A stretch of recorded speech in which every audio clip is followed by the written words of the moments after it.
அஸ்ஸலாமு அலைக்கும். இன்றைக்கி நம்ம என்ன செய்ய போகிறோம்னா, வீட்டில் உள்ள பொருளை வச்சு சுலபமாக பிளாக் ஃபாரஸ்ட் கேக்கு எப்படி செய்யலாம் அப்படின்னு சொல்லிட்டு தான் பார்க்கலாம். இந்த பிளாக் ஃபாரஸ்ட் கேக்கு வந்து வீட்டில் செய்கிறது சுலபமாக செய்யலாம். நிறைய பேர் எல்லாருமே நிறைய பேர் இப்போ என்கிட்ட ரெசிபி கேட்டிருந்தாங்க. அதனால சொல்லி தான் பிளாக் ஃபாரஸ்ட் கேக் ரெசிபி கொடுக்குறேன். எவ்வளோ சாஃப்டாக சூப்பரான பிளாக் ஃபாரஸ்ட் கேக் எப்படி செய்யலாம்னு பார்க்கலாம் வாங்க. இந்த பிளாக் பெப்பர் செய்யறதுக்கு ஒரு பவுல் எடுத்துக்கங்க. பவுல் எதுவும் தண்ணி எதுவுமே இல்லாமல் வச்சுக்கோங்க. சல்லடை வச்சுக்கோங்க. இதில் நம்ம 250 கிராம் மைதா போட்டுக்கலாம். இது கொக்கோ பவுடர் 10 கிராம் போட்டுக்கலாம். அப்போ தான் கலர் ஃபுல்லாக அழகாக இருக்கும். இது டார்க் கலராக இருந்தாலும் நல்லாயிருக்கும், லைட் கலராக இருந்தாலும் நல்லாயிருக்கும் பார்க்குறதுக்கு. இப்போ இதில் baking soda 1 spoon, baking powder 2 spoon, கொஞ்சோண்டு உப்பு போட்டுக்குங்க. எல்லாமே நல்லா சலிச்சு வச்சுக்கோங்க. எதுவுமே இதில் நம்ம சலிக்காமல் சேர்க்கக்கூடாது. எல்லாத்தையும் சலிச்சிக்குங்க. சலிச்சா தான் எது இருந்தாலும் இருக்கும். அதுக்கப்புறம் நம்ம இதில் 250 கிராம் சுகர் போட்டுக்குங்க. இந்த சுகர் நான் மிக்சியில் அரைக்கலை, சும்மா தான் சுகர் போடுறேன். 75 மில்லி ஆயில் ஊற்றிக்கிங்க. அதே 75 மில்லி பால் ஊற்றிக்கிங்க. 3 முட்டை உடைச்சி அதில் ஊற்றிக்கிங்க. எதையுமே முட்டை நம்ம பீட் பண்ணி தான் ஊற்றணும்னா வேணாம், இதிலே ஊற்றி கலக்கிக்கலாம். நல்லா கலக்கிக்கிட்டாலே போதும். சுகரு, முட்டை எல்லாமே, மாவு எல்லாமே மிக்ஸ் ஆகி சூப்பராக வர அளவுக்கு நம்ம எல்லாத்தையும் நல்லா கலக்கி எடுத்துக்கலாம். இந்த அளவுக்கு நல்லா கலக்கணும். ஏன்னா இது ஒரு பேட்டர் இப்படி கலக்கக்கூடாது, அப்படி கலக்கக்கூடாது அப்படிலாம் கிடையாது. பிளாக் ஃபாரஸ்ட் கேக் செய்கிறதுக்கு நம்ம நல்லா கலக்கி எடுத்துக்கணும். 5 ml நம்ம வெண்ணிலா எசன்ஸ் போட்டுக்குங்க. அதையும் போட்டு நல்லா கலக்கிக்கலாம். இந்த அளவுக்கு நல்லா கலக்கிங்க. எதுவும் கட்டிக்கிட்டு எதுவும் இல்லாமல் ஒரு விஸ்க் வச்சு கலக்கிக்குங்க. நல்லா கலக்கி எடுத்துக்குங்க. நல்லா இந்த பேட்டரை நல்லா கலக்கும் போதே நமக்கு தெரியும் நல்லா பேட்டரி கலக்கியாச்சு அப்படின்னு. இதில் நம்ம சீனி போட்டிருந்தோம்ல, அது நல்லா கரையிற அளவுக்கு கலக்கிங்க. சீனி எல்லாம் கரைஞ்சதுக்கப்புறம் நம்ம ஒரு பட்டர் சீட் போட்டு ஒரு பேப்பரில் வச்சுருக்கோம். அந்த பட்டர் சீட்டு போட்டதில் நான் இதில் 2 இதாக செய்ய போகிறேன். ஒன்று பட்டர் சீட்டு போட்டிருக்க கவரில் மஸ்ட்டு ஊற்றி எடுத்துக்கிட்டு மறுபடியும் அதிலே கவரில் மறுபடியும் ஏன்னா இந்த சின்னதாக இருக்கிறதுனால கேக் டீன் சின்னதாக இருக்கிறதுனால 2 வாட்டி எடுத்துக்கலாம் அப்படின்னு சொல்லிட்டு ஃபஸ்ட்டு இந்த ஓடிஜியில் வச்சு நான் எடுத்துக்க போகிறேன். இதில் ஓடிஜியில் வைக்கிறதுக்கு முன்னாடி நம்ம டிப் பண்ணிக்கணும். இந்த மாதிரி ஏன்னு சொன்னால் பபுள்ஸ் எது இருந்துச்சுன்னா அதில் வெடித்த மாதிரி கேக் வரும். வெடித்த மாதிரி வந்தால் கூட பரவாயில்ல, எடுத்துக்கலாம், ஒன்றும் பிரச்சனை இல்லை. இது பிளாக் ஃபாரஸ்ட் கேக்கு இந்த மாதிரி எனக்கும் உப்பி விட்டது. அதனால சொல்லிட்டு இது இப்படியே இருந்ததுனால ஒன்றும் நல்லா இருக்காதெல்லாம் சொல்ல முடியாது. டேஸ்ட்டு சூப்பராக நல்லாயிருக்கும். ஆனால் சாஃப்டாக இருக்கும். இன்னும் மேலே உள்ள பகுதி எல்லாத்தையும் நம்ம அப்படியே வெட்டி எடுத்துக்கலாம். ஃபுல்லாகவே வெட்டி எடுத்து வேணான்னு தூக்கி போட்டுடலாம். இந்த மாதிரி நம்மள்கிட்ட கேக்கு செய்கிறதுக்கு நம்ம கீழே ஒரு பிளேட்டை வச்சுக்கலாம். பிளேட்டை வச்சிட்டதுக்கப்புறம் நம்ம கேக்கை கவுத்தோம்னா இந்த மாதிரி வந்துடும். பட்டர் சீட் போட்டதுனால அந்த பட்டர் சீட்டை நம்ம எடுத்து ஃபுல்லாக ரிமூவ் பண்ணி எடுத்துக்கணும். எடுத்ததுக்கப்புறம் மேலே உள்ளது கொஞ்சம் நல்லாவே இல்லைல்ல, அதனால சொல்லிட்டு மேலே உள்ளதை அப்படியே நம்ம கட் பண்ணி எடுத்துக்கலாம். ஃபுல்லாக இது நான் 3 பேஜாக செய்ய போகிறேன். அதனால சொல்லிட்டு 3ஆக கட் பண்ண முடியாது. இதில் ஃபஸ்ட்டு நான் 1 கட் பண்ணி எடுத்துக்கிறேன். மறுபடியும் வச்சுருக்கிறதையும் அதே மாதிரியே 2 கட் பண்ணி எடுத்துக்கிட்டேன்.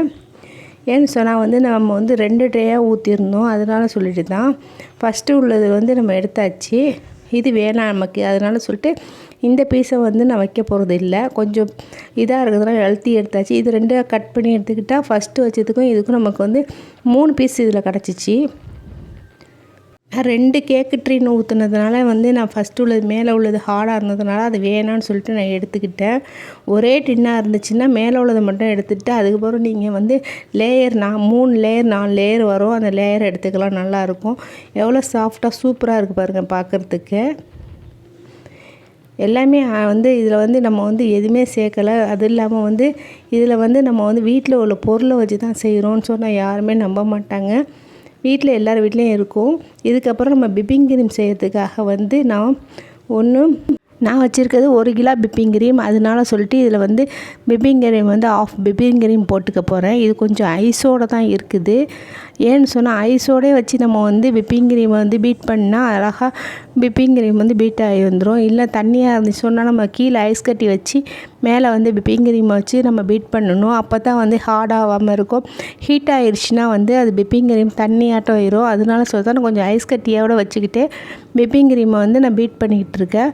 இப்படி பீட் பண்ணிக்கிட்டு இருக்கும் போதே அது கொஞ்சம் கொஞ்சமாக நுரைச்ச மாதிரி வரும். அழகாக அப்படியே ஸ்டிஃபாக இருக்கும். இதில் வந்து நம்ம வந்து சுகர் போடலாம். ஆனால் வந்து நான் வந்து சுகர் போடலை. எனக்கு வந்து இதில் உள்ள சுகரே போதும் அப்படின்னு தோணுச்சு. அதனால சொல்லிட்டு எங்கள் வீட்டில் அதிகமாக சுகர் சாப்பிட மாட்டாங்க அப்படின்னு சொன்னவங்களுக்காக நான் செஞ்சு கொடுத்தது. சுகர் வந்து எல்லாருமே இதில் போட்டுக்குவாங்க. இது சுகர் எவ்வளவு போடணும்னு சொன்னால், ஒரு கப்பு விப்பிங் க்ரீம் நம்ம எடுத்தோம்னா 1/2 கப்பு சுகர் போட்டுக்கணும். அப்போ தான் கொஞ்சம் நல்லாயிருக்கும் டேஸ்ட்டு. இவங்க வந்து கொஞ்சம் செஞ்சு கேட்டவங்க கொஞ்சம் சுகர் போடாமல் செஞ்சு கொடுங்க அப்படின்னு கேட்டதுனால நான் விப்பிங் க்ரீமை மட்டும் பீட் பண்ணிக்கிட்டு இருக்கேன். இந்த மாதிரி டிஃப்பான கண்டிஷன் வர வரைக்கும் நம்ம கையை விடாமல் பீட் பண்ணிக்கிட்டு இருக்கணும். ஏன்னு சொன்னால் அப்போ தான் வந்து டிஃப்பான கண்டிஷன் வரும். இதை எடுத்தால் கீழே உள்வாத அளவுக்கு இருக்கணும் விப்பிங் க்ரீமு.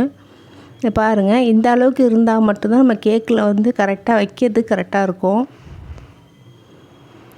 எப்படி கீழே எடுத்தாலும் டக்குன்னு கீழே கொட்டாத அளவுக்கு இருக்குது பாருங்கள். அது கவுத்தா கூட நமக்கு வந்து விப்பிங் க்ரீம் கீழே கொட்டாத அளவுக்கு இருக்கணும்.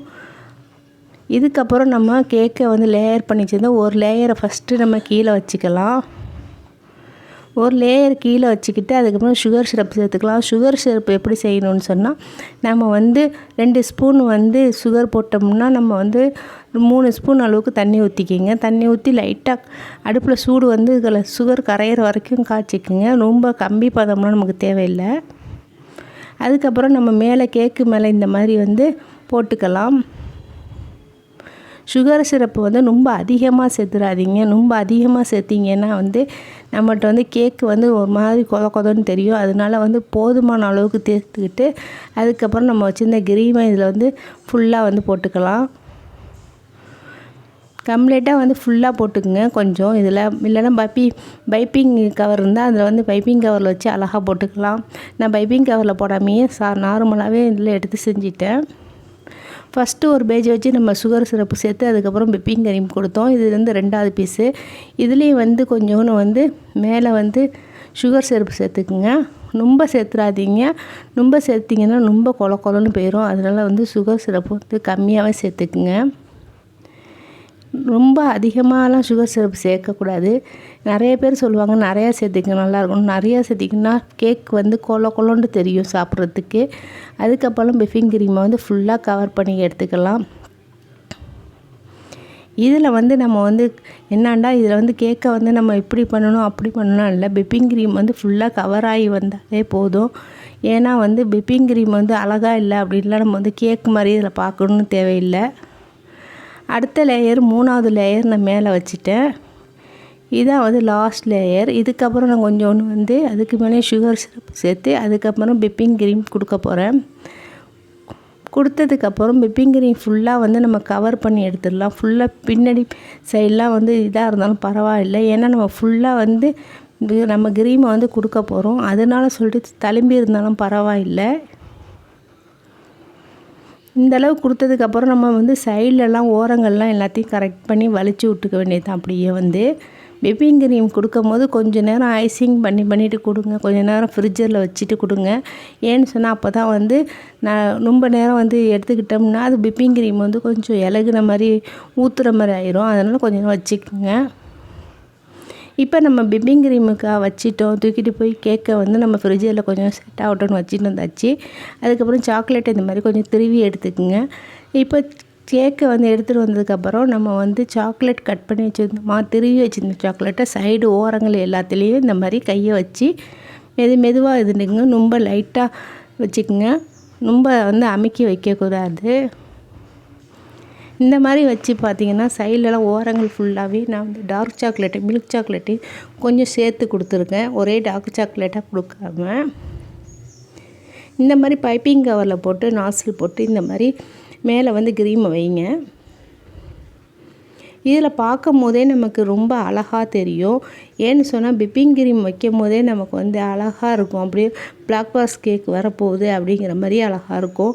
அதுக்கு முன்னாடியெலாம் நம்ம கொஞ்சம் வந்து பிளாக் ஃபாரஸ்ட் கேக் மாதிரி தெரியாது. கேக் வந்து செஞ்சுக்கிட்டு இருக்க மாதிரி தான் சும்மா சாதாரணமாக தெரியும். இந்த மாதிரி விப்பிங் க்ரீமை வந்து நம்ம கொடுத்ததுக்கப்புறம் பைப்பிங் கவரில் நம்ம வந்து அதுக்கு மேலே வந்து ஃப்ரூட்ஸ் வைக்கலாம். இல்லை கீழே வந்து இந்த மாதிரி டிசைனிங் போடலாம் அழகாக இருக்கிறதுக்காக. நார்மலாக டிசைனிங் வேணுங்கிறோம் டிசைனிங் போட்டுக்கலாம். அதுக்கப்புறம் சாக்லேட்டு நம்ம வந்து கொஞ்சம் கொஞ்சமாக மேலே வந்து கட் பண்ணி வச்சுருந்தோம் எல்லாத்தையும் இந்த மாதிரி தூவி விட்டுக்குங்க. தூவி விட்டு முடிஞ்சோடனே நம்ம வந்து இதில் வந்து செரி பழம் ஒன்று வைங்க. அப்போ தான் வந்து கேக்குக்கே அழகாக கொடுக்கும். பிளாக் ஃபாரஸ்ட் கேக்குங்கிற மாதிரி அப்போ தான் தெரியும் நமக்கு பார்க்குறதுக்கு. எவ்வளோ தான் டெக்கரேஷன் பண்ணி எவ்வளோ தான் பார்த்தாலுமே வந்து இந்த கேக்கோட அழகே வந்து நம்ம வைக்கிற செரி பழம் தான் அழகு கொடுக்கும். பிளாக் ஃபாரஸ்ட் கேக்குக்கு அழகாக இருக்கும் பார்க்குறதுக்கு. அவ்வளோதான் முடிஞ்சிருச்சு இந்த பிளாக் ஃபாரஸ்ட் கேக்கு. பார்க்குறதுக்கு மட்டும் அழகாக இருக்காது, சாப்பிட்றதுக்குமே அவ்வளோ அழகாக இருக்கும், அவ்வளோ டேஸ்ட்டாக இருக்கும். நல்லா நம்ம தான் வீட்டில் செஞ்சோமா அப்படிங்கிறது தெரியாது. கடையில் வாங்கி சாப்பிட்ற அளவுக்கு அவ்வளோ டேஸ்ட்டாக இருக்கும். ஆனால் நம்ம கையாலேயே செஞ்சு சாப்பிடும்போது இந்த பிளாக் ஃபாரஸ்ட் கேக்கு அவ்வளோ அழகாக இருக்கும். ஏன்னா கடையில் வாங்கி சாப்பிட்றதோடு நம்ம வீட்டில் செஞ்சு சாப்பிட்டா உங்களுக்கு ஈஸியான முறையில் வீட்டில் உள்ள பொருளை வச்சு எப்படி பிளாக் ஃபாரஸ்ட் கேக் செய்யலாம் அப்படின்னு சொல்லிட்டு உங்களுக்கு சொல்லி கொடுத்துருக்கேன். இந்த வீடியோ வந்து உங்கள் ஃப்ரெண்டு எல்லாத்துக்கும் ஷேர் பண்ணுங்கள். அவங்களுக்கும் பிளாக் ஃபாரஸ்ட் கேக் செய்ய தெரியாட்டி அந்த பிளாக் ஃபாரஸ்ட் கேக்கை அவங்களும் செஞ்சு பார்த்துக்கலாம். நம்ம குழந்தைகள் பர்த்டே வருதா உடனே வந்து பிளாக் ஃபாரஸ்ட் கேக் செய்வோம் அப்படின்னு சொல்லிட்டு நம்மளே டக்குன்னு செஞ்சிடலாம். இதுக்கு வந்து நம்ம வந்து அதிகமாக யூஸ் பண்ணுற பொருட்கள் கம்மி தான். அதிகமாக எந்த பொருளுக்குமே யூஸ் பண்ண மாட்டோம். எவ்வளோ சாஃப்டாக இருக்குது பாருங்கள். நான் இப்போ கட் பண்ணுறேன் பாருங்கள், எவ்வளோ சாஃப்டாக சூப்பராக வருது பாருங்கள். லைஃப் ரொம்ப நல்லா இருக்கும் சாப்பிட்றதுக்கு. இந்த கேக் சாப்பிட்ட உடனே அவ்வளோ டேஸ்ட்டாக இருக்குதுன்னு என் பசங்க எல்லாருமே சொன்னாங்க.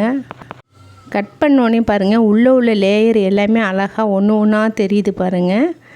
அவ்வளோ அழகாக இருக்குது பாருங்கள் பார்க்குறதுக்கு. நீங்களும் செஞ்சு பார்த்துட்டு உங்கள் ஃப்ரெண்டுகளுக்கும் இதை ஷேர் பண்ணி விடுங்க. நம்ம சேனலை வந்து மறக்காமல் சப்ஸ்கிரைப் பண்ணிக்கிட்டு நெக்ஸ்ட் வீடியோ வரும், எல்லாத்தையும் பாருங்கள். பிடிச்சிருந்தால் லைக் பண்ணுங்கள். சேனலை மறக்காமல் சப்ஸ்கிரைப் பண்ணிக்கங்க. நெக்ஸ்ட் வீடியோவில் சந்திப்போம். ஓகே ஃப்ரெண்ட்ஸ், பாய்.